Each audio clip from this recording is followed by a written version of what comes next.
मैं हूँ मच्छर। मैं कई बीमारियाँ फैलाता हूँ, जिसमें डेंगू, मलेरिया, टाइफाइड, बहुत सारी बीमारियाँ फैलाता हूँ।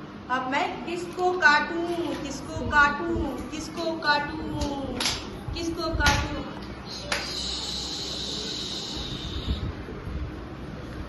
अरे ये तो गिर गई बहन, मम्मी को बुलाती हूँ। क्या हो गया बेटा, क्या हो गया? अरे इसको तो तेज बुखार है। चलो डॉक्टर के पास चलते हैं। डॉक्टर साहब देखिए क्या हो गया? इसको तो बहुत बुखार। इसको बैठाइए, इसके शरीर में ताकत नहीं, बिल्कुल भी ताकत नहीं। बैठाइए इसको। क्या हो गया बेटा? बहुत तेज बुखार है। इसका जांच कराना होगा।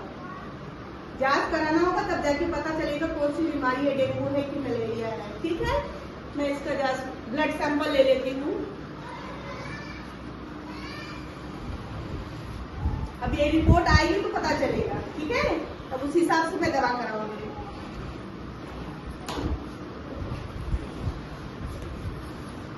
रिपोर्ट आ गई है।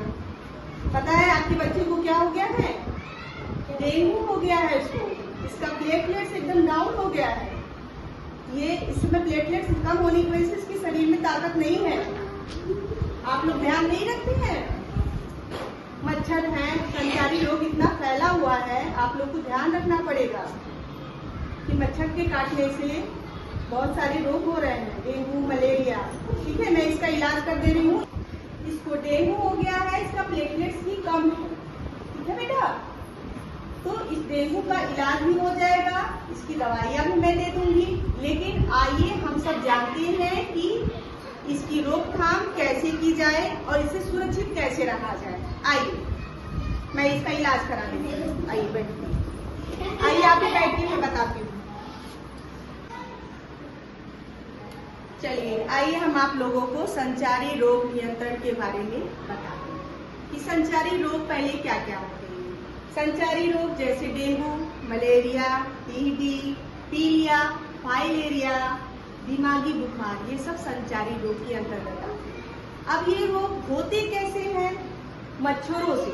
घर में मच्छर होते हैं ना, चूहों से और मक्खियों से। दूषित जल जो हम लोग पीते हैं, गंदा पानी, उसकी वजह से हमारे शरीर में बीमारियां होती हैं। दूषित भोजन खाते हैं जिसकी वजह से बीमारियां होती हैं। दूषित व्यक्तियों के संपर्क में आने से, जो गंदे कुचैले से हैं, उनको टच करने से हमें बीमारियां होती हैं।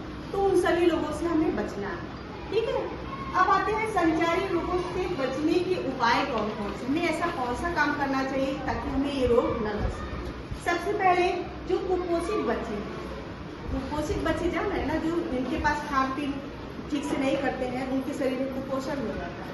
उनकी सेवा, उनका सुरक्षा सबसे पहले करना चाहिए, क्योंकि उनको बीमारियां बहुत जल्दी पकड़ लेती है। दूसरा, आसपास के वातावरण, आसपास का वातावरण अगर हम सही रखेंगे, साफ सुथरा रखेंगे, तो हमें संचारी रोग नहीं होगा। अगला आता है बेटा, खुले में शौच नहीं जाना चाहिए। बहुत लोग खेतों में चले जाते हैं ना बेटा, खुले में शौच नहीं जाना चाहिए, क्योंकि उसमें मक्खियां बैठती, फिर वो मक्खियां खाने के सामान में जगह जगह पे बैठती है ना। बोलिए हाँ, तो खुले में शौच नहीं जाना चाहिए, क्योंकि वो बीमारियों को फैलाते हैं। शौच करने के बाद हाथ को अच्छे से साबुन से धोना चाहिए, वो उसकी आदत हमें बना लेनी चाहिए। फिर आता है दूषित जल, गंदा पानी, गंदा भोजन हमें नहीं करना चाहिए। बासी भोजन नहीं करना चाहिए, क्योंकि उससे बीमारियां होती हैं। ठीक है, आगे क्या आता है? साफ और स्वच्छ कपड़े पहनने चाहिए। गंदा कपड़ा पहनना चाहिए?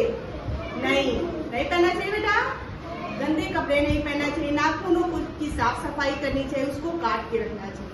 ठीक है, और आखिरी में आता है जो हमारे आसपास गांव में आप लोग देखे होंगे, गड्ढा रहता है ना, उसमें पानी कई दिनों का पड़ा रहता है। तो उसमें क्या होते हैं, मच्छर अपने अंडे क्या करते हैं, अंडे दे देते हैं। फिर वो अंडे टूटते हैं, फिर मच्छर बन जाते हैं। तो आसपास के वातावरण में ढेर सारे मच्छर हो जाते हैं, और वो मच्छर जब किसी को काटते हैं, डेंगू, मलेरिया, टाइफाइड, ये सारी बीमारियों को फैलाते हैं। तो हमें क्या करना है, उन गड्ढों को भरना है। किससे भरोगे? मिट्टी से। किससे भरोगे? मिट्टी से अगर गड्ढों को भर देंगे तो उसमें पानी नहीं रहेगा ना, तो मच्छर नहीं पैदा होंगे और बीमारियां नहीं फैलेंगी।